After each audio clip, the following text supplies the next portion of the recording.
I am just incredibly pleased to kick off this one-of-a-kind attempt at a hackathon for infrastructure and road infrastructure in particular. As all of you know here, infrastructure is something that is both near and dear to my heart and something that I have been speaking about for a very long time, but importantly, something that we have been dedicated to finding new ways to approach and new solutions. There has been a revolution in data and technology in our country. Some of us are experiencing it and trying to survive through that revolution. But one of the things that has been a real benefit for us is that we have never looked at what data and technology can do in terms of helping us with our built environment like infrastructure. And because of the partnerships with the iSchool and with AT&T, we are able today to talk about a hackathon, which is going to be aimed at finding new and innovative solutions to our roads and how we can use data to make our infrastructure better. This is one of many initiatives that we have started using data and technology, but we are just really pleased that the partnership through AT&T and through the iSchool has allowed us to be here today. And we really look forward to the work that our technologists are going to be doing in order to look at our problems and our challenges with a new eye and an eye towards solutions. So again, I want to thank Syracuse University and the iSchool and AT&T for making today possible.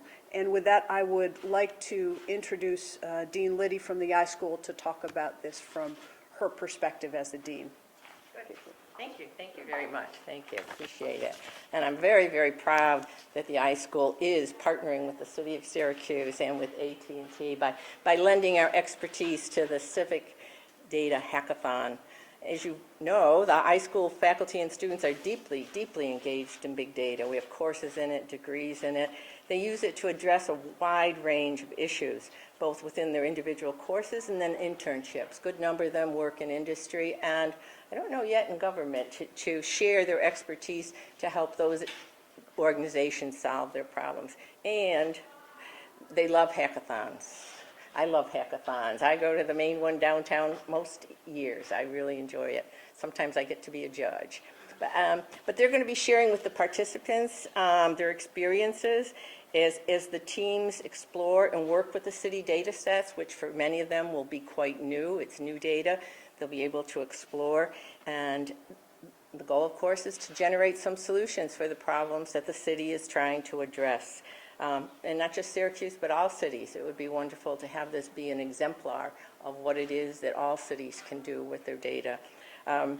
As we know, a robust city infrastructure is important to the entire region, and I'm really mainly delighted to see that we've got the community, industry, local government, and the university all working together to find solutions that will help all of us. So thank you. And now I will turn it over to Kevin. Thank you. Thank you, Dean Liddy, and thank you, Mayor Miner. AT&T is proud to collaborate with the City of Syracuse and Syracuse University and the other community tech organizations here to provide this unique challenge to students and career technologists in Central New York. I'd like to applaud the Mayor and the city's innovation department for pioneering how technology and data can be used to provide innovative solutions to issues impacting all of us here in the city and in the region. And I think this challenge will showcase that, how technology and data can be combined and used for social good.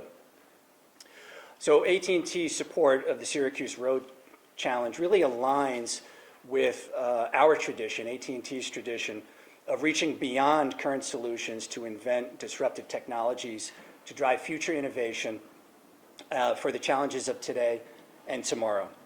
AT&T's support of the Syracuse Roads Challenge aligns closely with our commitment to technology innovation in New York State and nationwide through our company's multi-billion-dollar investment in mobile communications infrastructure.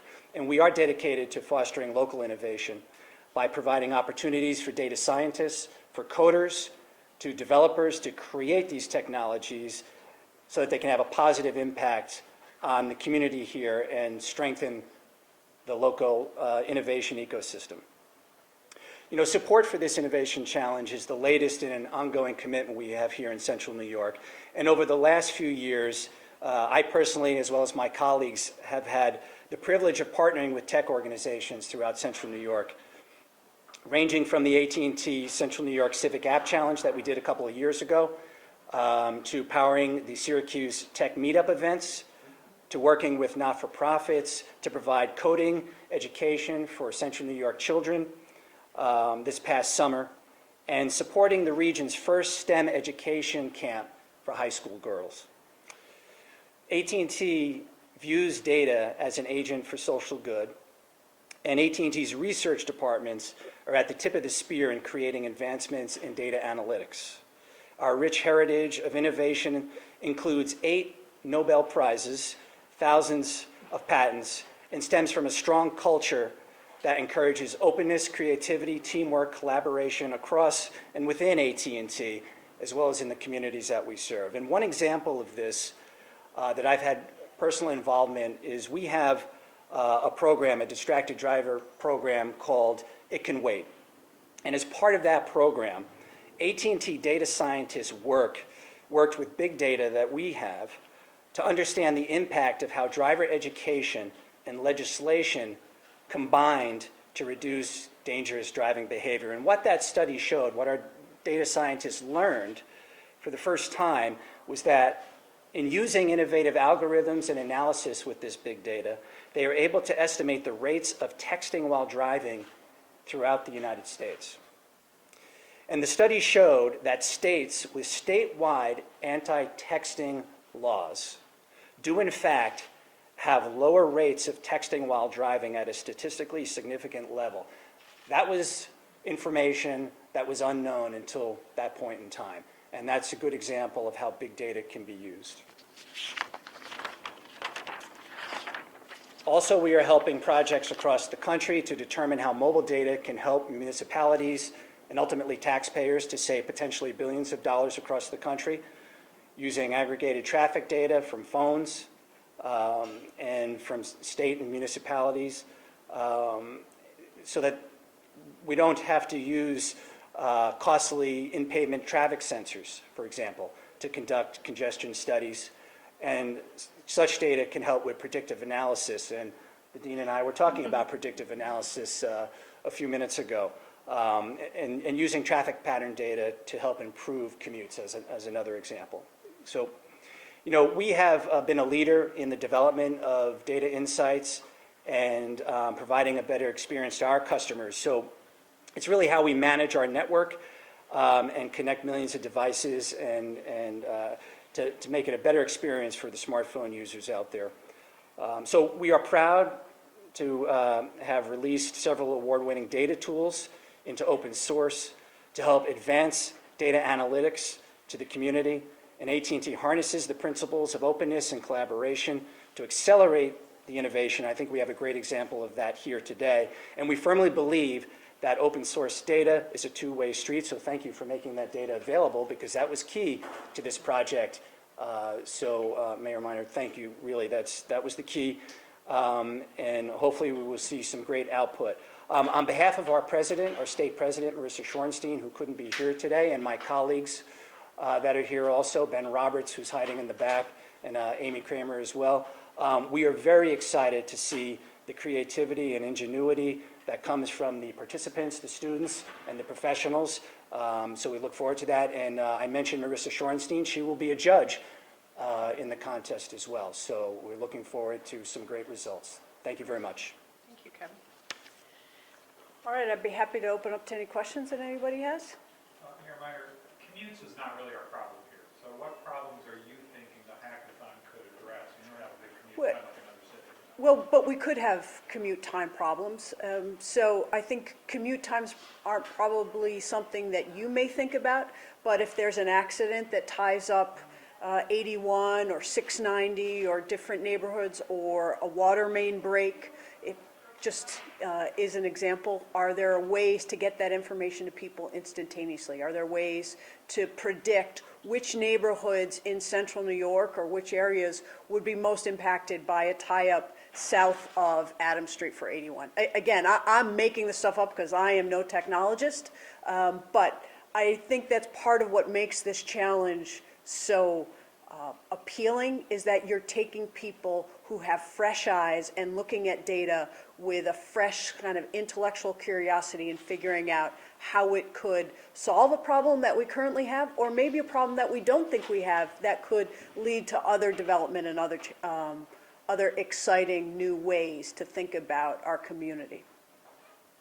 So there isn't a challenge to them to say, here's 5 things we would No, not at all. mass This is, transit or we are, stoplights or whatever. we are giving them our data about roads in particular, but there are lots of publicly available data sets through open sources, and it's up to their ingenuity and ideas as to how to take this data and what to use it for and what it shows. Does that include that data that was being on the condition of the roads? Yes, so the squid data, that's kind of our first foray into this. So yes, that data is also going to be available. So it could have some impact on infrastructure plans for the future? Absolutely. So just because I want to make sure that you are all up to speed on our nomenclature, the squid data is the data that came from the partnership that we had when I brought you all down to the valley to show you the computer and the sensor that we put on back of a truck with some Velcro, drives around the city and rates the roads, so that we are no longer just subjectively rating roads, that we have objective data. And so that data is going to be available too. Part of this whole process has been that, quite candidly, I have been reluctant to put resources into the development of open source data, because I wasn't quite sure how it would benefit the people of the city of Syracuse. You know, part of what you do as a mayor is decide where your resources are going to get the best benefit for the people that you represent. And I have grudgingly, by small bits and pieces, have been persuaded that indeed this is a huge area of opportunity to come up with innovative solutions. But it was grudgingly, and I said, you know, show me that this can help us and help the people of our city have a higher or better quality of life. And that has indeed been done, and so much so that we, you know, hired our first chief data officer, and every month he comes in and talks to me about open source data in different ways, because he thinks that if he just says open source data, I will kick him out of my office. But I've learned that that's what you're doing, is that we as a government, most governments, collect lots and lots of data. And, you know, we don't always know what to do with it. And what we also don't know is how technology can really digest these huge volumes of information to give us solutions that we're just out of the box, to use an old world saying, out of the box thinking about problems and solutions. When you tasked with implementation, I mean, if the result is some really great idea, who's going to be in charge of saying, can we afford this, should we do it? Well, you know, we have a chief data officer, we have an I-team, we have a fairly regular meeting of our innovation team for implementation of the things that we have already started doing, whether that's water main sensors, whether that's predictive analysis on our water mains. So it would become part of a process that we have already put into place. Is funding going to at all be a part of this challenge where you said there's a limit on what you can spend for your ideas? Or is this just Well, their funding is a part of it, and that the winners will get money. But, you know, funding, I will speak from my experience, funding is often the last thing that you think about, because this is open source data, so the data is available, and you're asking people to think about how can you hack it in a way that's going to be available to the most number of people. So you're not going to come up with a solution that you can only have a mainframe to utilize. What's like the timeline for this? Can you get me a picture of what happens? I think there's going to be like lots of coffee and pizza and Coke, or high caffeine. All-nighters. All-nighters, yeah. Maybe that's the stereotype image that I have of the hackathon. But Liz, why don't you talk about that, since you've been a judge, and, you know, these are... Well, we love the hackathons, and we're actually very, very proud that one of our alums, Sam Edelstein, is the new first chief Data Officer. So we have lots of experience with it. The students learn very experientially. You can learn only so much from a book. You have to do hands-on. You need projects. You need to test your ideas, learn how you communicate your ideas, how you work with the data, present it to someone who says, yes, this seems to accomplish what we're looking for. And so it will be through, and I don't know the number of hackathons we'll have, but we will be having hackathons, which, as I said, we all enjoy. So describe, I mean, for people who don't hack. Okay. Describe what that is. Well, there's some variation in it, but typically the hackathons I'm used to are the ones that happen over a weekend. We do a good number of them down at the Tech Garden. And what it is, everyone arrives at the same time. They're told what the problem is. They're able to come up with an initial suggestion of what they might do, what their project would be. They then present that quite quickly. And then people vote. Those whose idea wasn't voted on then join one of the other teams. So you could be a single individual and you end up with a team of 5 people who said, oh, I like that idea, I'll join that. Now that's one way to do it. I mean, there may be that there's other ways that will be done. That's very typical for a more student-focused hackathon. And what gets developed out of that? Phone apps or computer modeling? Sometimes companies, a good number of them end up with the startup companies. It's the initial trying out of their ideas.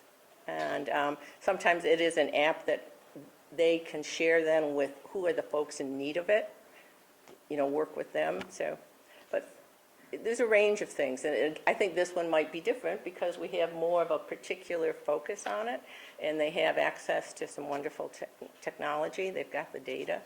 So we'll see. While we've done a number of hackathons with the city and with the Tech Garden, this may be a new type, and we'll work out the details. How much data are we talking about? Is it,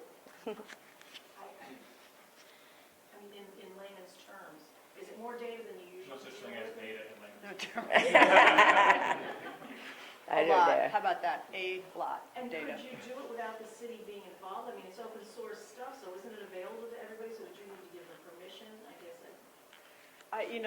I don't know, but Sam, I don't want to put you on the spot, but you want to come up here and just answer This these? is Sam Edelstein. The Chief Data Officer, as of today. Answer this question correctly. He is right now. So first, I just wanted to say this hackathon in particular, as Liz was talking about, a lot of times people will get together over a weekend and work all night long to put something together. That can certainly happen. We're also wanting to involve people from all over the community and all over central New York. And so they can download the data and work at home. Whatever project they submit, it's due October 9th by the end of the day. And so they can work on that sort of throughout the next 2 weeks if they'd like to. Additionally, Hack Upstate, which is the event that Liz was talking about, that happens on October 8th and 9th. And so people can go to that, build something right then, and they can participate over sort of a more traditional hackathon. But what we wanted to do with AT&T is allow people who can spend all night working on something, but then also work over the course of a couple of weeks to both participate in the competition, so opening things up a little bit more. And then specifically for the data, as the mayor was talking about, there's data available on the federal level, state level, county level, and now the city is making some data available as well. So there are hundreds of thousands of data sets available all over the place that could have something to do with Syracuse in particular. But then what we're doing is we're making available information about the way that the roads are rated. So when you drive down a specific segment of road, we rate it on a scale of 1 to 10. So what is that rated? And then also where have all the potholes been filled? So we're hoping that we can put together some information about maybe like, was there a pothole filled on my street, and getting an easy answer about that, or being able to know how long do these roads last, so we could have better information about how do we fix them in a sort of time appropriate way. So those are just some ideas, but again, it's sort of open for people to take a shot at it based on the information that they have. So just to be clear, is it going to be a series of hacks? Well, so you can go home tonight and you can download this data and you can do it all on your own. And you can do that at home, and Yep. everyone is 2 days long? That's right. It's like a series of events, not just one particular race. Well, right, so you can just do it all by, if you wanted to go home and do it all by yourself and host a hackathon on your own, that's what you can do. There is also Hack Upstate, which is happening on October 8th and 9th when you can go, and then the iSchool is also hosting an event this coming weekend on Sunday, where you can go and you can work with, there will be some faculty here who can give some advice about, here's what a good data visualization looks like, or here's what you would want to do if you were building out a website using data. So anybody can do it any time, however, Yep. this just brings everybody together and gives somebody a prize at the end. Yes, that's right. What is that price? Yeah, so the first prize is, I think, $2,500. Second prize is $1,000, and third prize is $500. Is it to be used for your project or to go and? You can go and do whatever you want with it. Some people do use it to sort of build out their project a little bit more, but you can also go and, I don't know, do whatever. You can buy pizzas and make more hackathons. That's right, yeah. People, so part of the hope is that this is a way to start engaging the community and saying there's data, there are issues that we want to be able to tackle as a community, and that we don't always have the resources or the time or even the thoughts to sort of come up with some of the solutions ourselves, and we think that there are people with fresh eyes who can come up with some good solutions. And so giving them the opportunity to do that, we're hoping that that can be something that gets built into something that happens more and more often. Are there cities that have done this pretty well and solved big problems that you could say, San Francisco did this with that and came up with this that could be, it's all very unconcrete to the non-hacker.